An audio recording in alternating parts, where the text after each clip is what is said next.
Yo, what's up? Bringing you that MLB Show 19. So, second inning program, we got it done. I told you guys we were going to get it done as soon as we can. I think we did it pretty quick. So, I'm going to show you guys the rewards we picked throughout this program and also give you guys some tips on kind of like the fastest way to get some of these done.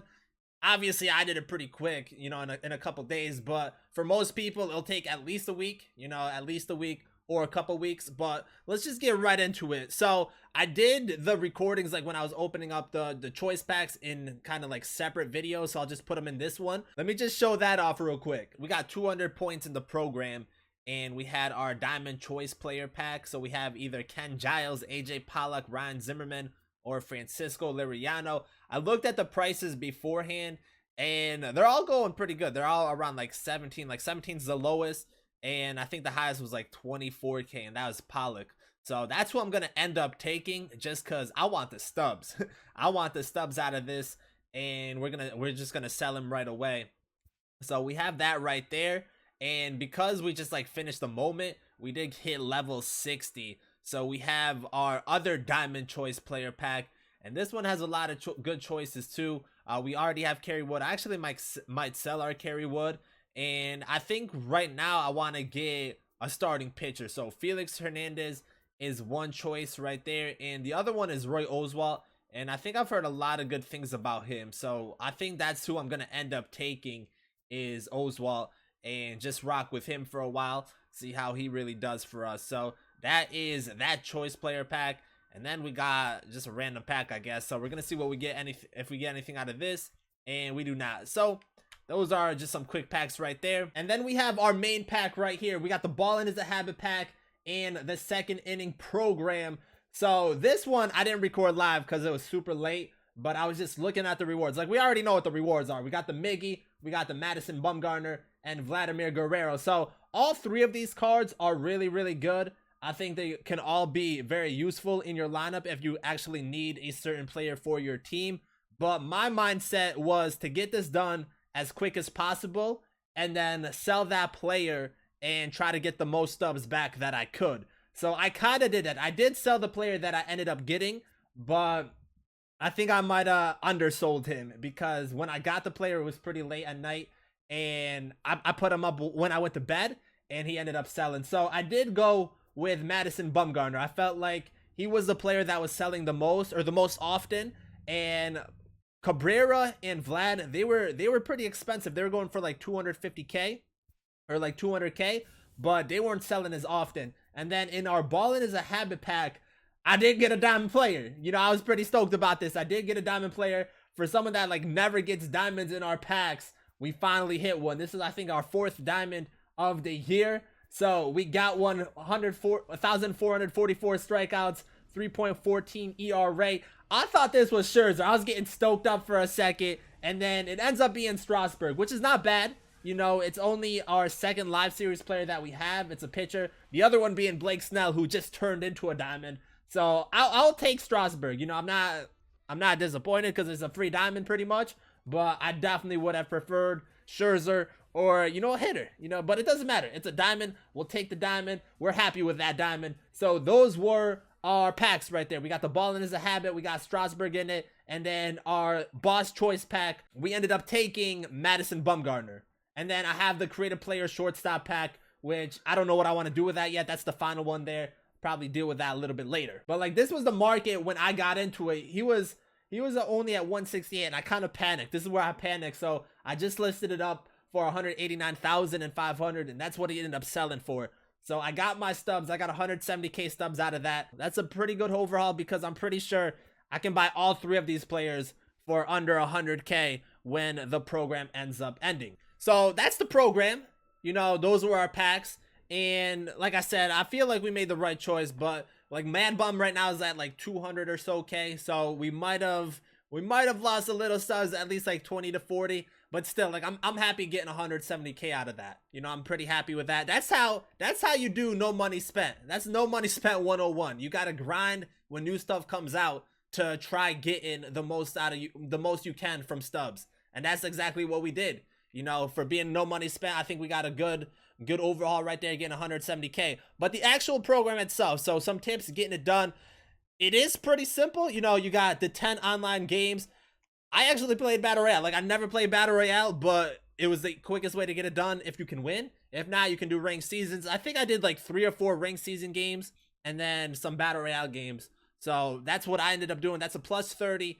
And then we have the Conquest board. So that's another plus 30. Now, taking a look at this board, I don't know if you guys need tips for this or not, but the actual goals, not that hard. You know, you just got to pretty much conquer and get all the territories. And then one of them is to steal 5 million fans. So you can do 1 legend game if you want, or you can do like 5 rookie games or all-star games, you know, whatever you want, but you have to steal 5 mil in fans. It really doesn't matter what you do because honestly, you're going to have to play extra games at the end if you want to get the 300 points. So you can do whatever you want. You can take your time with that. But how I did it, I took the bottom down here and then I pretty much like covered everything from here on, right? And then I went to the left-hand side. I just feel like that side was a little bit more difficult, you know, just to get those games out of the way. But it really doesn't matter because most of these Conquest games, you're going to play on rookie or veteran difficulty. So pretty much just go take the top down here, come down here, all the way down to the Angels, swoop up to the Astros, get that done. And then you pretty much move your fans all the way to this side and do the same thing on the other side. So the Conquest board, pretty simple. You do get, I think I got like 6 or 7 hidden packs out of it, or just 6 or 7 packs in total. I didn't get anything from our pack, so that was kind of disappointing. But you know, that's how our pack luck is. At least the balling is a habit hit for us. But other than the Conquest one, this is probably the biggest one, the voucher. You know, you get plus 75 for the voucher. Now you need Gossage, you need Cy Young, and you need Andrew Jones. If you were smart, you would have got those 3 players before the first inning program ended, and they were going for like 20 to 23K. Right now, I think they're going 27 to 30K. So those prices went up a little bit. I don't necessarily think it might be worth going after those players. Like, if you don't want those players, I don't really think I would do it now, to be honest. Andrew Jones is a good card. Gossage is a good card. I did use Cy Young. You know, I just put up a Cy Young debut, and he actually did pretty good for me. So right now, I'm satisfied with the 3.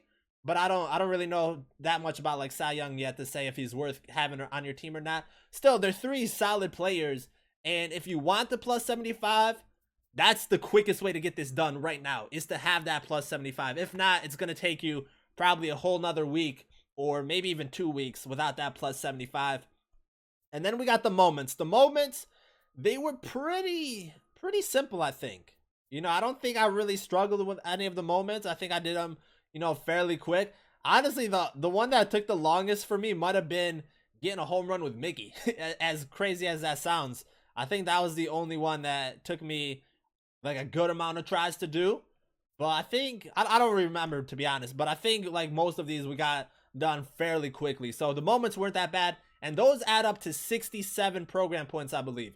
So that's a lot right there. So if you do all the moments, you do the voucher, you do the Conquest board, and then you do the online games, that's 202 points, right? So you have 202 points right there. You got 98 left. Every 3 inning game gets you 1 program point. It used to be 3, but at some point they changed it. I never really realized when they changed it because they changed it after I had like the first inning program done. So I never paid attention, but every 3 inning game now gets you 1 program point, and every 9 inning game gets you 2 program points. So depending on what you're really doing or playing, you're going to get those program points. So like if you do the Conquest board, you got 11 games, you'll get 11 more program points. If you're doing 10 ranked season games and you get the wins, you know, that's 20 points. If you do BR, that's another 10 points. So that's where most of our points came. And then we had the daily missions. The daily missions were actually really big. So I've been saying these normally give like 10 to 15 per day.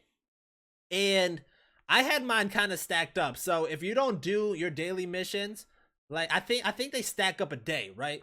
So I had the first day, I didn't have any completed. So I did all 4. Then I had a fresh 4 come in, did those, and then the next day hit and I did my next 4. So I got at least 25 to 30 program points just from daily missions. And that was definitely a big boost for us. So when I had all of these done, my dailies, the moments, Conquest, the 10 online games, and the voucher, I was at 282 program points. I honestly don't know how we ended up having that much, but that's what I was at.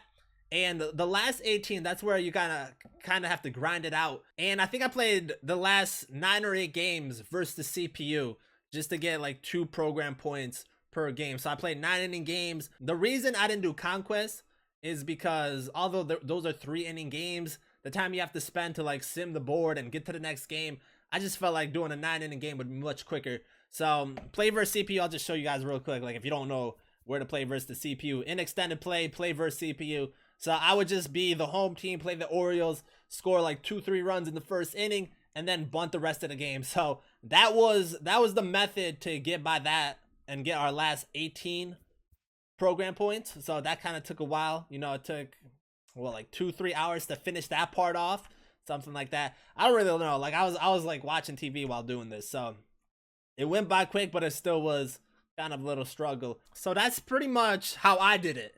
You know, we had all these done. We were at 282, and then the last 18, we did games versus the CPU. Actually got some progress done for some team affinities. You know, did I think like the Pirates, but you know that's the way you can do it if you want to try getting it done as soon as possible. Now, the biggest thing right here is the voucher. Like I said, if you don't have that plus 75, you got to play that many more games. You know, that's like another 30 to 70 9 inning or 3 inning games, you know, depending what you're doing. So that 75 actually comes in pretty clutch, but you don't have to do that. Like I said, this is just if you want to get it done quick. And if you're like me, you're trying to get the stubs. You know, that was the biggest thing for me, to try to get the stubs, because I'm a no money spent account. So getting 170K stubs, even though it might not have been the most I could have got, it's still pretty big. It's still pretty big. And now we're at 364 after selling Mad Bum. And we sold that AJ Pollock. That was another 19K, I think, for us. And we sold like the bat skin, the flame skin, for 5K. So we got a lot of stubs back. And now we're sitting at 364. We still got like a good amount of collections to do. Let me just show you guys where I'm at collection wise. Like for me, collection wise, the only ones that I have left are the ones that have live series diamonds. Like I only have 2 live series diamonds on my team. And I just packed one of them, you know, in this video, and that balling is a habit. And the rest of them, I don't really have anything. So I'm just being patient. I'm being patient. I'm not trying to spend my stubs right now. I'm waiting to see how the market plays out, because I have a feeling when Topps Now cards come out, some diamond prices might dip, because Topps Now cards, like just an example, like I can be completely wrong with this, but Christian Yelich, you know, I expect him to get a Topps Now card, and if he gets a Topps Now card, which might be like a 95 overall, I don't think his live series card should still be whatever it is, like 60 to 70K. I think it might dip a little bit because there will be a better version of him out. You know, that's just my opinion. It might happen, it might not, but I'm waiting for the Topps Now cards to come out and maybe like the Player of the Month cards to come out before I really go after all of these collections and finish them up. But with 364K, you know, my goal right now is to try to work the market. You know, if I could double my 364K, that would be huge. That would make it so much easier to get these collections done.